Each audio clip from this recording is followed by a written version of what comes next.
قدرت اللہ شہاب کا شمار پاکستان کے چند ممتاز بیوروکریٹس میں ہوتا تھا۔ وہ تقسیم ہند کے وقت انڈیا میں ICS آفیسر کی حیثیت سے کام کر رہے تھے۔ انہوں نے اپنی مشہور زمانہ کتاب شہاب نامہ میں اس دوران اپنے ساتھ بیتا ایک خوفناک واقعہ بیان کیا ہے۔ وہ کہتے ہیں، میرا تبادلہ کٹک اڑیسہ کر دیا گیا۔ اڑیسہ میں کانگریس کی وزارت برسر اقتدار آ گئی تھی۔ شری ہری کرشن مہتاب چیف منسٹر مقرر ہوئے۔ باقی کئی محکموں کے علاوہ ہوم ڈپارٹمنٹ بھی ان کے چارج میں تھا۔ شری ہری کرشن مہتاب بڑے خوش مزاج اور خوش اتوار وزیر اعلیٰ تھے۔ وہ اپنے ساتھ کام کرنے والوں کے ذاتی مسائل میں بھی دلچسپی لیا کرتے تھے۔ ایک روز میں چند فائلیں لے کر ان کے پاس گیا تو انہوں نے میرے مکان کا مسئلہ چھیڑ دیا۔ باتوں باتوں میں معلوم ہوا کہ کٹک کی سول لائن میں ایک کوٹھی ہے جو سالہ سال سے غیر آباد چلی آ رہی ہے۔ جب کبھی کوئی کوٹھی میں رہائش اختیار کرتا تو چند روز بعد ہی چھوڑ کر چلا جاتا، کیونکہ اس گھر کے متعلق مشہور تھا کہ یہ آصف زدہ ہے۔ مہتاب صاحب نے کہا، اگر تم وہمی طبیعت کے مالک نہیں ہو تو بڑے خوشی سے اس بنگلے کو آزما کر دیکھ لو۔ میں کلب میں کمرے کے گھٹن سے تنگ آیا ہوا تھا، اس لیے میں نے فوراً حامی بھر لی اور سول لائن کی کوٹھی نمبر 18 میرے نام الاٹ ہو گئی۔ یہ ایک ہلکے زرد رنگ کی چھوٹی سی خوشنما کوٹھی تھی جس کے گرد 1.5-2 ایکڑ کا وسیع و عریض لان پھیلا ہوا تھا۔ لان میں گھٹنوں تک اونچی گھاس اگی ہوئی تھی اور چاروں طرف سوکھے ہوئے کالے پیلے پتوں کے انبار لگے ہوئے تھے۔ جا بجا سوکھے ہوئے اور تازہ گوبر و مکھیاں منمنا رہی تھیں۔ ایک طرف جامن اور آم کے کچھ پیڑ تھے جن کے نیچے بلیاں کتے وقتاً فوقتاً اپنی مخصوص آواز میں رویا کرتے تھے۔ دوسری طرف پیپل کا پرانا درخت تھا جس کی شاخوں سے بے شمار کالی کالی بری چمگادیں الٹی ٹنگی رہتی تھیں۔ کوٹھی کے عقب میں ایک کچا تالاب تھا جس کے پانی پر سبز کائی کی دبی تہ جمی ہوئی تھی اور کناروں پر مینڈکوں، جھینگروں اور دوسرے کیڑے مکوڑوں کا جمع غفیر موجود رہتا تھا۔ کوٹھی سے کوئی 200 گز کے فاصلے پر باورچی خانہ تھا۔ اسی کے ساتھ 2 سرونٹ کوارٹر تھے جن میں میرا کشمیری خانسامہ رمضان اور بنگالی ڈرائیور روز محمد رہتے تھے۔ 18 سول لائن میں ایک ڈرائنگ روم، ایک ڈائننگ روم اور 3 بیڈ روم تھے۔ میں نے اپنے استعمال کے لیے جو بیڈ روم منتخب کیا اس کا ایک دروازہ ڈائننگ روم کی طرف کھلتا تھا، دوسرا دروازہ اور ایک کھڑکی برآمدے میں کھلتے تھے جس کے سامنے عقبی لان کا وسیع پھیلاؤ تھا۔ اس بیڈ روم کے ساتھ ایک ڈریسنگ روم اور غسل خانہ بھی ملک تھا۔ ایک رات میں سب دروازے اور کھڑکی بند کر کے بستر پر لیٹا کتاب پڑھ رہا تھا۔ میرے پاس کوئی ٹیبل لیمپ نہ تھا اور بجلی کا سوئچ پلنگ سے دور دیوار پر لگا ہوا تھا۔ 11 بجے کے قریب میں نے کتاب بند کر کے تپائی پر رکھ دی اور بجلی بجھانے کے لیے اٹھا تھا کہ پیتل کا سوئچ کھٹاک سے بجا اور بجلی اپنے آپ بجھ گئی۔ میں نے سوچا بجلی کا کوئی پیچ ڈھیلا ہو گیا ہوگا، اس لیے اس کا بٹن اپنے آپ ہل گیا ہے، لیکن پھر خیال آیا کہ بجلی آف کرنے کے لیے سوئچ کے بٹن کافی زور سے اوپر کی طرف گھمایا جاتا ہے۔ اگر ڈھیلا ہو گیا ہے تو اسے نیچے کی طرف گرنا چاہیے۔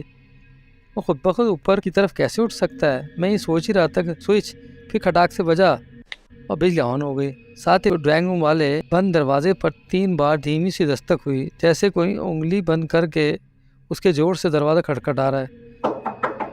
میں نے لڑتے لڑتے اٹھ کر دروازہ کھولا تو ڈرائنگ روم بالکل خالی تھا، البتہ صوفے کے قریب سفید دھوئیں کا ایک چھلا ضرور نظر آیا جو دیکھتے ہی دیکھتے فضا میں تحلیل ہو گیا۔ یہ چھلے کی ہیئت کچھ اس طرح کی تھی جس طرح کے سگریٹ کا کش لے کر دھوئیں کے رنگ بنائے جاتے ہیں۔ جس جگہ چھلا ہوا میں معلق تھا وہاں پر انگریزی سینٹ اور ہنا کے عطر کی ملی جلی خوشبو پھیلی ہوئی تھی۔ ابھی روز کا معمول ہو گیا کہ ادھر میں کتاب بند کرتا، ادھر بجلی خود بخٹ سے بجھ جاتی۔ دوسرے تیسرے دن دروازے پر دستک بھی بدستور ہوتی تھی اور ہر بار دھوئیں کا چھلا پہلے کی نسبت بڑا نظر آتا تھا اور زیادہ دیر تک قائم رہتا تھا۔ ایک رات میں اپنے بیڈ روم میں آیا تو میرے سلیپر غائب تھے۔ کافی دیر ڈھونڈتا رہا لیکن کہیں نہ ملے، لیکن جب بستر پر لیٹا تکیے سے چرمر کی آواز آئی۔ اٹھ کر دیکھا تو دونوں سلیپر تکیے غلاف کے اندر پڑے ہوئے تھے۔ سلیپر پہن کر منہ ہاتھ دھونے باتھ روم گیا تو صابن دانی غائب پائی۔ واپس آ کے بستر پہ لیٹا تو وہ تکیے غلاف سے برآمد ہوئی۔ صابن دانی غسل خانے میں رکھ کر دوبارہ کمرے میں آیا تو تکیے پہ بسکٹوں کا ڈبہ کھلا پڑا تھا جو میرے بیڈ روم کی الماری میں رکھا رہتا تھا۔ 2-3 بسکٹ باہر گرے ہوئے تھے۔ میں نے ان بسکٹوں کو اٹھا کر کھا لیا اور ڈبہ الماری میں رکھ کر پلنگ کی طرف مڑا تو دیکھا کہ تکیے پہ سگریٹ کیس کھلا ہوا ہے جو ڈائننگ روم کی میز پر مہمانوں کے لیے پڑا رہتا تھا۔ اپنے آٹومیٹک سروس ایجنسی کی اس دل لگی میں مجھے ہنسی آ گئی۔ میں سگریٹ پیتا تو نہ تھا لیکن سوچا کہ اپنے نادیدہ بامذاق خدمت گزار کا دل خوش کرنے کے لیے آج سگریٹ نوشی میں کوئی حرج نہیں۔ چنانچہ میں نے ایک سگریٹ منہ میں رکھا اور ماچس جلائی۔ دیا سلائی کا سلگنا تھا کہ سگریٹ میرے ہونٹوں سے کھینچ کر دور جا پڑا۔ ساتھ ہی ڈائننگ روم والے دروازے پر کوئی مخصوص دستک ہوئی۔ میں نے اٹھ کر دروازہ کھولا تو قریبی ریشم کے کپڑے کی سرسراہٹ سنائی دی۔ پھر سفید دھوئیں کا حلقہ تقریباً نصف کمرے میں پھیل گیا۔ سارے کمرے میں بھینی بھینی خوشبو کی پھوار سی برس رہی تھی اور فضا میں کچھ اس طرح کا ارتعاش لرزہ تھا جیسے کہ فوارہ چلنے سے محسوس ہوتا ہے۔ ان دنوں مجھے موسیقی کا شوق تھا اور اثرات بجانے میں کچھ ریاض بھی کیا تھا۔ میں نے ڈائننگ روم کی بتی جلائی تو میرے اثرات صوفے کے قریب قالین پر یوں پڑی تھی جیسے ابھی کبھی کسی نے وہاں لا کر رکھی ہو۔ میں بغیر سوچے سمجھے فرش پر بیٹھ گیا اور اسرار بجانے لگا، لیکن تار بالکل ڈیڈ تھے، ان میں سے کوئی آواز برآمد نہ ہوئی۔ چند لمحے ایک عجیب سا بولتا ہوا سناٹا رہا، پھر اچانک ایک زور کا دھماکہ ہوا جیسے کمرے میں بارود سے بھرا گولا پھٹ گیا۔ سفید دھوئیں کا حلقہ مکڑی کی جالی کے تاروں کی طرح ٹوٹ کر ریزہ ہو گیا۔ اس کے ٹکڑے ہوا میں اس طرح کپکپانے لگے جس طرح بادل کی لڑی کا عکس پانی کی متلاطم لہروں پر ٹوٹ ٹوٹ کر لہراتا ہے۔ ساتھ ہی بالکل بند کمرے میں چاروں طرف سے پتھروں اور اینٹوں کی بارش ہو گئی۔ اب میں جہاں کہیں بھی بیٹھتا میرے آگے پیچھے دائیں بائیں پتھر ہی پتھر برستے تھے۔ بستر پر لیٹا تو پلنگ کے ارد گرد سنگ و خش کا انبار لگ گیا۔ ایک پتھر جو پلنگ کے اوپر میرے عین قریب آ کے گرا اس کا وزن کئی سیر تھا۔ کمروں کے روشن دان، کھڑکیاں، دروازے سب بند تھے، لیکن پتھر بڑے زور سے سنسناتے ہوئے آتے تھے اور بالکل میرے قریب زمین پہ گر جاتے تھے۔ خوش قسمتی سے کوئی پتھر مجھے نہ لگا، ورنہ ان میں کچھ اتنے وزنی اور نوکدار ہوتے تھے کہ چند ہی ضربوں میں انسان کی ہڈی پسلی ایک کر دینے کافی تھے۔ اس واقعے کے ساتھ ہی اگلے چند ماہ کے لیے میری زندگی کا ڈر بالکل بدل گیا۔ آٹومیٹک سروس کی پلس آگ مچلی بند ہو گئی۔ ڈریسنگ روم کے دروازے پر ایک جانے پہچانی شائستہ اور معطر سی دستک بھی موقوف ہو گئی۔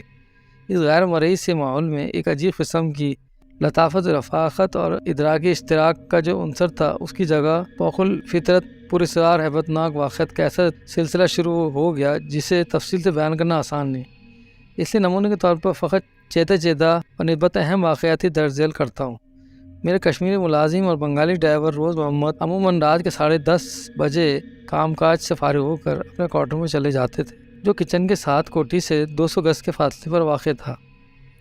ان کے جاتے ہی کارروائی کا آغاز اینٹوں پتھروں سے شروع ہو جاتا تھا۔ کئی بار ایسا ہوا کہ باہر مسلسل بارش ہو رہی ہے اور کمرے کے اندر جو اینٹیں پتھر برس رہے ہیں وہ بالکل خشک ہیں۔ صبح سویرے منہ اندھیرے میں اس ملبے کو ٹوکروں کے حساب سے سمیٹ کر لان کے تالاب میں پھینک آتا تھا تاکہ اس ماجرے کی خبر پا کر رمضان اور ڈرائیور خوفزدہ نہ ہوں۔ یہ کارروائی روز مرہ کا دستور تھی۔ اینٹوں کی بارش کے بعد گھر کے سب دروازے، کھڑکیاں اور روشندان کھٹ کھٹ کر کے خود بخود کھل جاتے تھے اور اپنے آپ بند ہو جاتے تھے۔ بند ہوتے وقت دروازوں اور کھڑکیوں کے پٹ ایک دوسرے سے اس زور سے ٹکراتے تھے جیسے شدید آندھی آئی ہوئی۔ تھوڑے تھوڑے وقفے کے بعد یہ عمل کئی بار دہرایا جاتا۔ گھر کی سب بجلیاں بھی اسی رفتار سے جلتی اور بجھتی رہتی تھیں۔ کبھی کسی کھلے دروازے کو بند کرنے کی کوشش کرتا تو بند نہ ہوتا، اور اگر بند دروازے کھولنا چاہتا تو کھلتا نہ تھا۔ ایک بند دروازے کو کھولنے کے لیے زیادہ زور لگایا تو اس کی چوکھٹ کھٹ سے اکھڑ کر دھڑام سے زمین پہ گر گئی۔ چند لمحوں کے بعد خود بخود چھل کر اپنی جگہ فٹ ہو گئی۔ آدھی رات کے قریب میرے ڈائننگ روم کی چھت چرچرا کر اس طرح بولنے لگتی تھی جیسے اس کو بے حد وزنی بوجھ ڈالا جا رہا ہو۔ کبھی یوں محسوس ہونے لگتا کہ اس بوجھ کے تلے چھت ٹوٹ کر نیچے آ گرے گی۔ پھر چھت پر ایسی آوازیں ابھرتی جیسے بہت لوگ لکڑی کی کھڑاویں پہنے اچھل کود رہے ہیں۔ ساتھ ہی بڑے بڑے ڈھول دھما دھم اتنا زور سے بجنے لگتے کہ ان کی دھمک سے میرا کمرہ گونج اٹھتا۔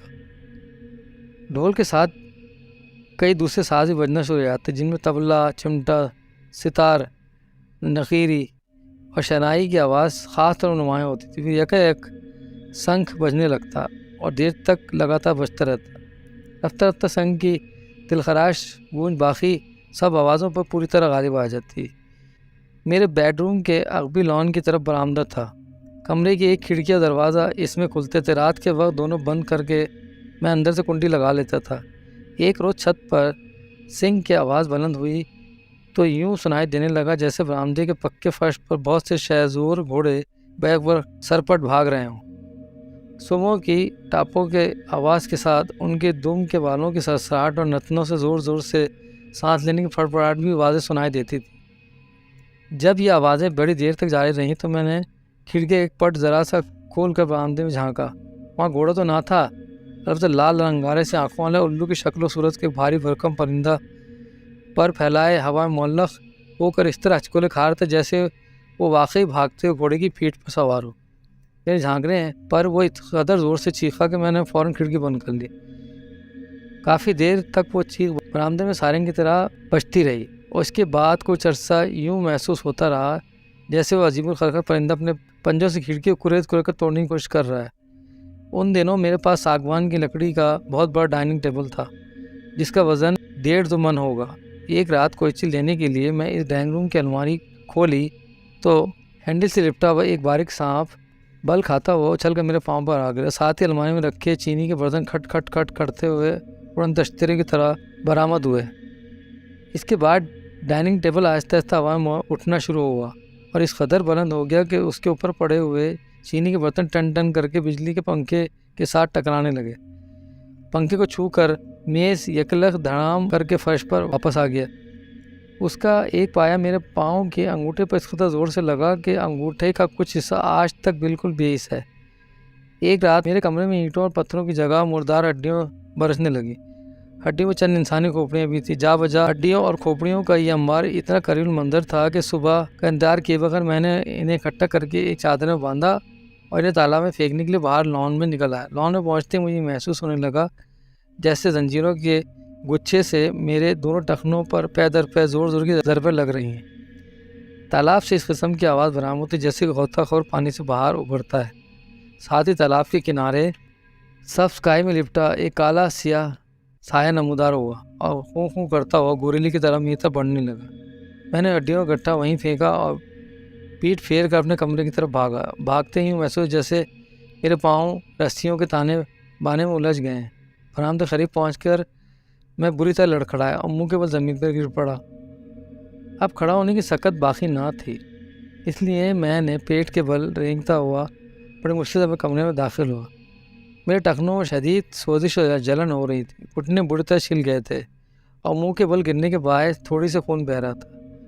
منہ ہاتھ دھونے کے لیے میں نے جا کر واش روم کا نلکا کھولا تو دیر تک سو سو کی آواز آتی رہی۔ اس کا ایک غٹ غٹ کر کے نلکے سے گرم گرم گاڑے گاڑے خون کی دھار بہنے لگی۔ ایک رات ہڈیوں کی بوچھاڑ کے بعد یکایک سارے گھر میں ایسا بدبودار تعفن پھیل گیا جیسے کلا سے بڑا ہوا گٹر پھٹ گیا ہو۔ کبھی ہوا میں پسی ہوئی مرچوں کی دھانس اٹھنے لگتی، کبھی سوجی بھوننے اور ہلدی جلنے کی بو آنے لگتی، کبھی سڑی ہوئی مچھلی کی وسان پھیل جاتی۔ ایک بار دن ہو یا رات جو کھانے کی چیزیں منہ میں ڈالتا تھا اس میں کنکر، مٹی اور ریت کی ملاوٹ ہوتی تھی۔ پھلوں کے اندر بھی کنکر ملتے تھے۔ میں نے ایک کیلا چھیل کر درمیان سے توڑا تو اس میں بھی ریت اس طرح جمی ہوئی تھی جیسے تھرمامیٹر کی نالی میں پارا بھرا ہوتا ہے۔ ایک روز آدھی رات کے بعد ڈائننگ روم میں ٹیلی فون کی گھنٹی بجی۔ ڈائننگ روم میں جانے کے لیے میں دروازہ کھولا تو آدھا کھل کر زور سے بند ہو گیا۔ میں جتنا زور لگاتا دروازہ تھوڑا سا کھلتا تھا اور پھر لوہے کی اسپرنگ کی طرح اچٹ کر بند ہو جاتا۔ آخر میں نے اپنا کندھا دروازے کے ساتھ جوڑ کر پوری قوت سے زور لگایا تو میرے دباؤ پڑنے سے پہلے ہی دونوں پٹ آرام سے واہ ہو گئے اور میں زور سے بھرا ہوا لڑکھڑاتا ہوا پہلے ایک کرسی ٹکرایا پھر دھڑام سے قالین پر جا گرا۔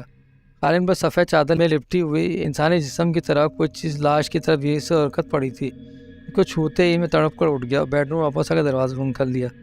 ٹیلی فون کی گھنٹی 1.5-2 گھنٹے تک متواتر بجتی رہی۔ ایک روز بڑی تیز بارش ہوئی، رات کے 2 بجے میرے بیڈ روم کے باہر لان میں بائیسیکل کی گھنٹی بجی اور پھر آواز آئی، تار والا تار والا۔ میں دروازے کی دراڑ سے جھانکا تو واقعی باہر تار والا کھڑا تھا۔ اس نے خاکی وردی پہنی ہوئی تھی، سر پر جھالر والی خاکی پگڑی تھی، گلے میں چمڑے کا تھیلا لٹکا ہوا تھا اور سرخ مڈگارڈ والے بائیسیکل کے ساتھ ٹیک لگائے کھڑا تھا۔ اس ماحول میں ایک جیتے جاگتے انسان کو اپنے لان میں دیکھ کر میرا دل بڑا مطمئن ہوا۔ میں خوش دروازہ کھول کر باہر آ گیا۔ تار والے نے مجھے سلام کیا، اپنی پگڑی کے اوپر ٹھوسی ہوئی پینسل نکالی اور تھیلے سے تار کی رسید کا فارم نکال کر مجھے دیا۔ میں نے فارم پر دستخط کر کے واپس کرنے کے لیے ہاتھ بڑھایا تو میرے سامنے تار والے کی جگہ انسانی ہڈیوں کا ایک خوفناک ڈھانچہ کھڑا تھا۔ لمبے لمبے ناخنوں والی انگلیوں کی ہڈیوں نے کاغذ اور پینسل میرے ہاتھ سے جھٹکا دے کر کھینچ لیے اور ڈھانچہ جبڑا کٹ کٹ کر کے اس طرح ناچ بنانے لگا جیسے زور زور سے ہنسنے کی کوشش کر رہا ہوں۔ میں سر پر پاؤں رکھ کر بھاگا اور کمرے کا دروازہ بند کر لیا۔ اس کے بعد کافی دیر برآمدے کے فرش کی ہڈیوں کے کھٹکنے اور دروازوں پر ناخنوں سے کھروچے مارنے کی آواز آتی رہی۔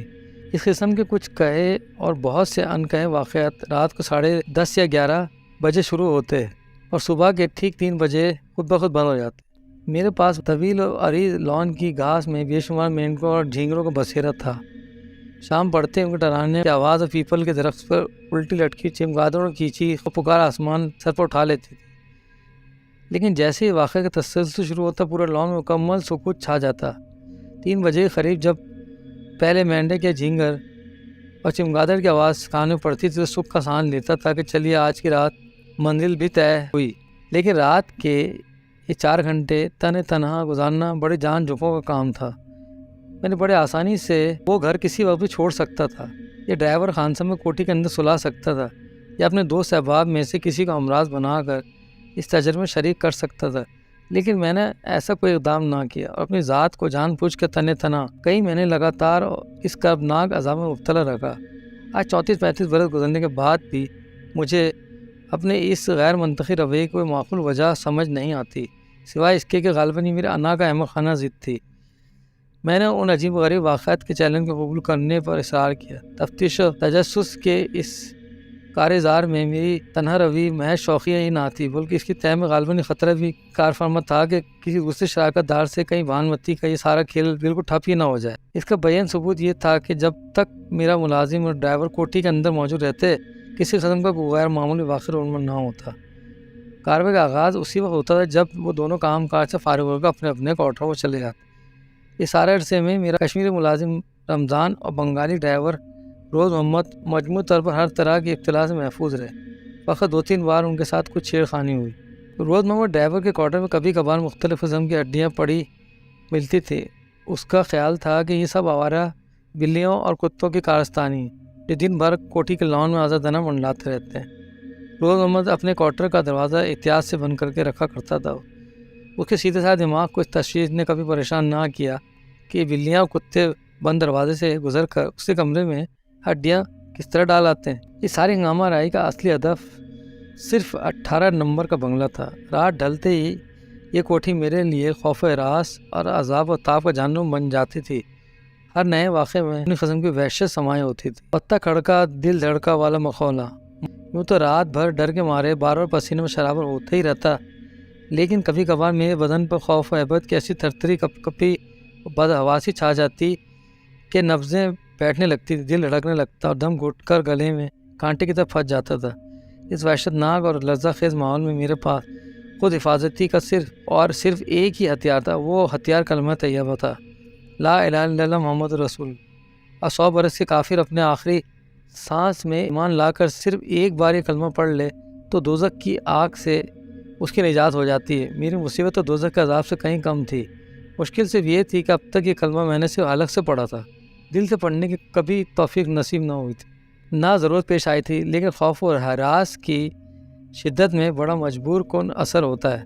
چنانچہ اب جو بے کسی اور بے بسی کا عالم میں کبھی مجھ پر سانپ گرتا تھا، کبھی میرے پاؤں کا انگوٹھا بھاری اس کے تلے کچل جاتا تھا، کبھی فرش پر سفید چادر لپٹی لاش سے ٹکر ہوتی تھی، کبھی چھت چٹکنے لگتی تھی، کبھی پتھر آتے تھے، کبھی اینٹیں برستی تھی، کبھی انسانی ہڈیوں کا ڈھانچہ سامنے کھڑا ہو کر کھٹاکھٹ دانت بجاتا تھا۔